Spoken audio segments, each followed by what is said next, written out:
Hey guys, PIEGUYRULZ here, and I recently made a Weirdmageddon Part 3 response video for Gravity Falls' finale. And in that video, I talk about how I was a bit upset at how Mabel is never called out for causing Weirdmageddon. I don't think I really did a great job explaining myself there, why I feel that way, considering those vlogs are not scripted and just kind of off the cuff. And there's a lot of people in the comments that are arguing the point that she didn't need to be called out for various reasons, but I feel very strongly about this, and because of this, I want to explain myself here in a more edited scripted format so I can properly explain why I think Mabel should have been called out and discuss some of the points that people in the comments brought up. So firstly, on the most basic of levels, the reason why I think there should have been some form of calling Mabel out or discussing this is because Mabel causing Weirdmageddon, that scene with her and Bill in Blendon's body, that is a major scene in the series. That's what sets off the entire finale. It's a really great scene, and it's a really pivotal moment for the series, which is why it's a bit strange that they really never address it. And when you have scenes that are that big and that important, in shows like Gravity Falls, typically you get the characters discussing it at some point. And you even have characters wondering what happened and what caused the apocalypse in the third part, but nobody really presses the matter any further than, I guess the rift must have broken in Mabel's backpack. Some people in the comments have argued, oh, well, they're in the middle of the apocalypse, so of course they're not going to sit around and play the blame game, but they actually did sit around and play the blame game.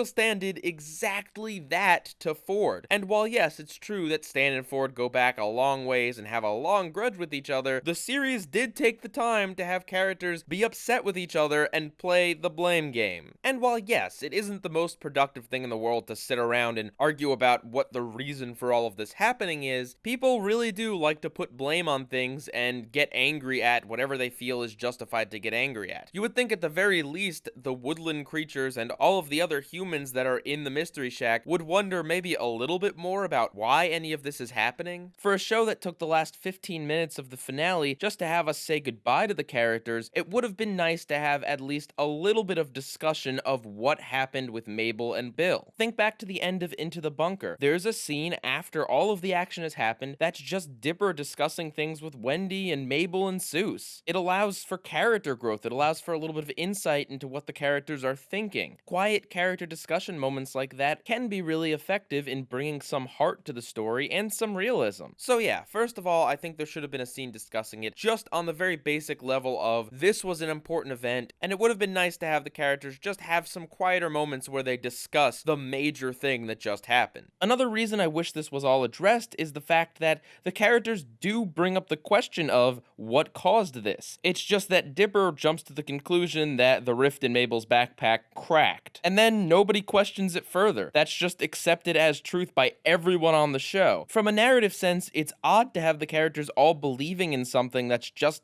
flat out not true. Usually in these kinds of stories, the truth ends up coming out some way or another, and to have the series end without it just feels incomplete. Again, this isn't a giant deal, but it is something that I think would have made the story feel even more complete. And then we come to Mabel, which is the more major problem with this. And while, yes, Bill did trick her, Mabel was willing to give up something that she knew didn't belong to her, and the entire reason she was out there in a vulnerable state was because she was acting selfish in regards to what Dipper wanted to do with his future. Some people have argued, oh, well, she's just being a kid, and oh, is it really that bad that she was selfish? And you know what? I agree with you. She is just a kid, and no, her being a little selfish isn't the worst thing in the world, but that doesn't stop the fact that what happened was a mistake and was, partially at least, her fault and her responsibility. Did she have a weak moment? Yes, absolutely. And is that reflective of her as a whole? No, not at all, but she still made the mistake. And it's not like this is the only time something like this has happened on Gravity Falls. Mabel has been selfish and has been a little bit controlling of what Dipper does with Dipper's life throughout the entire series. Look at Waddles, Mermando, or Sock Opera. Dipper gives up a lot for Mabel, and Mabel really doesn't think twice about it. The only time she actually acknowledges this is in Sock Opera, when Bill actually has to call her out for it. And yes, it's great that they acknowledge it there, but then Mabel goes right back to it.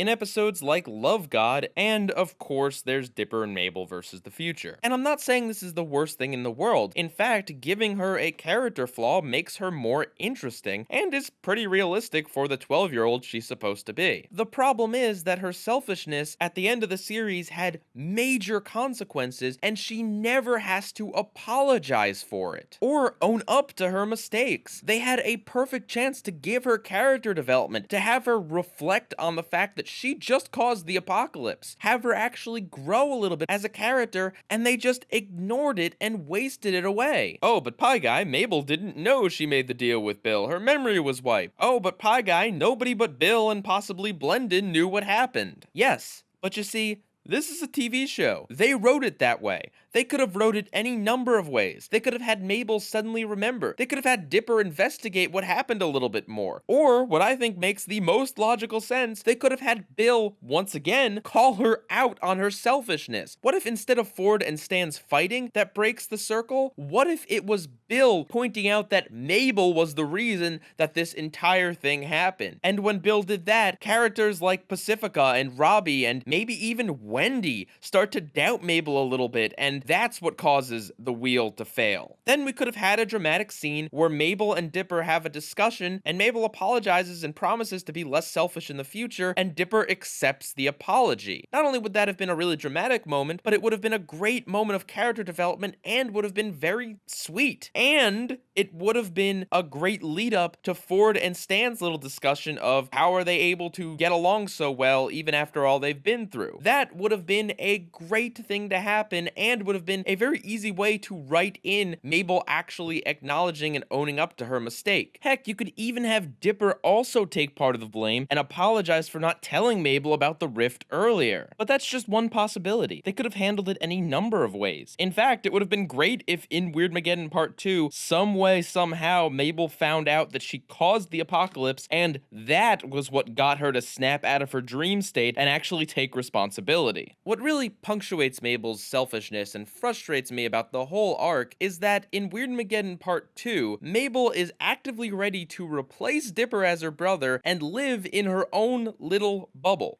And yes, to an extent, she was under Bill's spell. I'm not going to blame Mabel for all of what happened inside of that bubble, but clearly she had at least some free will, otherwise Dipper wouldn't have been able to convince her at all. And it's not like the way she acts in the bubble is that much different from the way she acts in general. And what really brings it home about her selfishness is that the thing that convinces Mabel to come home is Dipper giving up his apprenticeship with Ford. That is the reason she comes back to the real world. And yes, afterwards, Mabel does say, "Oh, Dipper, if you really want to take Ford's apprenticeship, yeah, you can. I won't get in your way." But that's it. That's one little line after that was the reason she came out of the bubble. It's like if I said, "I'm not leaving my room until someone gives me $100, and then I sit in my room for like 14 days about to starve to death when someone finally decides that they're gonna give me the money, and then I come out of my room and I'm like, "Aw, you really did have to give me this money, guys. It's okay. I'll be fine if you don't."